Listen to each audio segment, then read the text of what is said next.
بسم اللہ الرحمن الرحیم۔ السلام علیکم ورحمۃ اللہ وبرکاتہ۔ آج ہم کربلا کی اس رات اور اس دن کا ذکر کریں گے جسے یاد کر کے دل بھر آتا ہے، جب ظلم نے اپنی انتہا کو چھونا شروع کیا اور جب پیاس کو بھی ایک ہتھیار بنا دیا گیا۔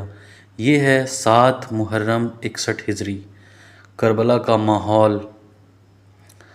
سوچئے، تیز دھوپ سے جلتا ہوا کربلا کا ریگستان، ریت کے ذرات ہوا میں اڑ رہے ہیں، دور دریائے فرات کا پانی چمک رہا ہے، پانی نظر آ رہا ہے لیکن اس تک پہنچنا ممکن نہیں۔ امام حسین رضی اللہ عنہ کے خیمے کربلا میں موجود ہیں، ان کے ساتھ اہل بیت ہیں، بچے ہیں، خواتین ہیں، اور وہ وفادار ساتھی ہیں جو حق کے لیے اپنی جان قربان کرنے کو تیار ہیں۔ ہر گزرتے دن کے ساتھ یزیدی لشکر کی تعداد بڑھ رہی ہے، اور پھر ایک ایسا حکم دیا گیا جو تاریخ کے سیاہ صفحوں میں لکھا گیا: فرات پر پہرا۔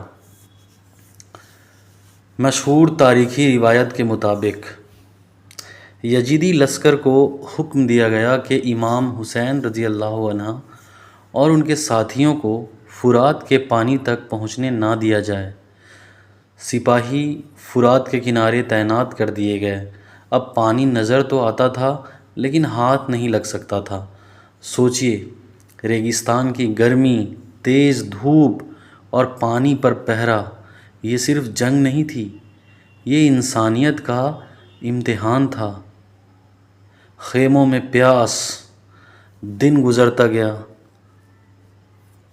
مشکوں میں پانی کم ہوتا گیا، بچوں کے ہونٹ سوکھنے لگے، چہرے مرجھانے لگے، خیموں میں ایک ہی آواز گونجنے لگی: العطش، العطش، پیاس، پیاس۔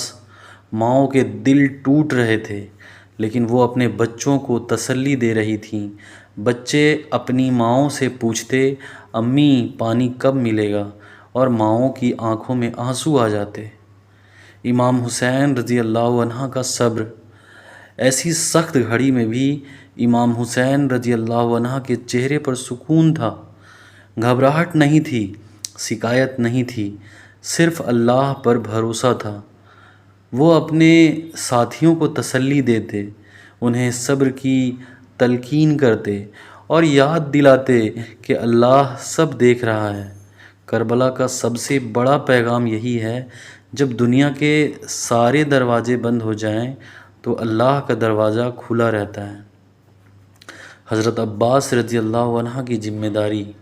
خیموں میں بچوں کی پیاس دیکھ کر حضرت عباس رضی اللہ عنہ کا دل بے چین ہو اٹھا۔ وہ اہل بیت کے علمدار تھے، وفاداری کی مثال تھے۔ ہر بچہ انہیں امید کی نظر سے دیکھتا، ہر ماں کی نظر ان پر ٹک جاتی، کیونکہ سب جانتے تھے اگر کوئی پانی لا سکتا ہے تو عباس رضی اللہ عنہ لا سکتے ہیں۔ لیکن فرات تک کا راستہ اب آسان نہیں تھا۔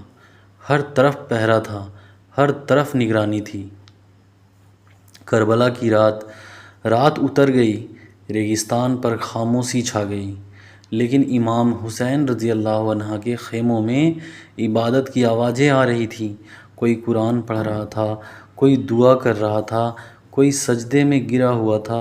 پیاس تھی لیکن اللہ کی یاد اس سے زیادہ تھی، تکلیف تھی لیکن یقین اس سے زیادہ تھا۔ ایک سوال، آج جب ہم 7 محرم کو یاد کرتے ہیں تو ایک سوال پیدا ہوتا ہے: جن لوگوں نے نبی کریم صلی اللہ تعالیٰ علیہ وآلہ وسلم کے نواسے کو پانی سے روکا، ان کے دل کتنے سخت ہو گئے ہوں گے، اور جن لوگوں نے پیاس کے باوجود اللہ پر بھروسہ رکھا، ان کا ایمان کتنا مضبوط ہوگا۔ یہی کربلا کا فرق ہے۔ ایک طرف قوت تھی، دوسری طرف حق۔ ایک طرف لشکر تھا، دوسری طرف اللہ پر توکل۔ واقعہ کا پیغام: 7 محرم کا پیغام صرف اتنا نہیں کہ پانی بند کر دیا گیا تھا، اصل پیغام یہ ہے کہ مشکل وقت میں صبر کرو، اللہ پر بھروسہ رکھو، حق کا ساتھ کبھی مت چھوڑو اور ظلم کے سامنے سر مت جھکاؤ۔ کربلا ہمیں سکھاتی ہے کہ مومن کی طاقت اس کے اسباب میں نہیں، اس کے رب پر یقین میں ہوتی ہے۔ آج 7 محرم کے دن ہم امام حسین رضی اللہ عنہ، اہل بیت اور ان کے وفادار ساتھیوں کو سلام پیش کرتے ہیں۔ اللہ تعالی ہمیں کربلا کے پیغام کو سمجھنے اور اپنی زندگی میں عمل کرنے کی توفیق عطا فرمائے۔ یا آمین یا رب العالمین برحمتک یا ارحم الراحمین، برحمتک یا ارحم الراحمین۔ یا حسین یا حسین یا حسین، جزاک اللہ۔